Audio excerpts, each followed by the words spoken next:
ClassPoint is a powerful student response system.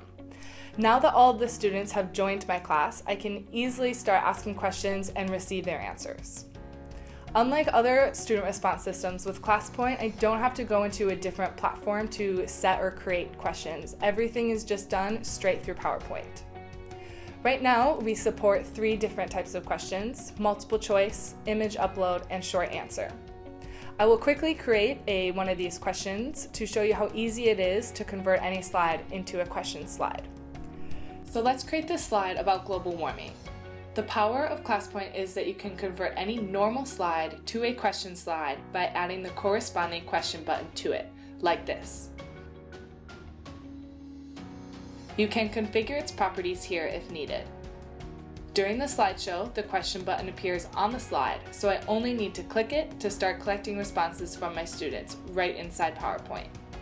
Every student can see the full question information and submit answers from their devices. Once all the questions are in, I can save them, and they'll be saved natively through PowerPoint. And that's it. So it's pretty easy, and you can feel free to explore all the other different types of questions we have.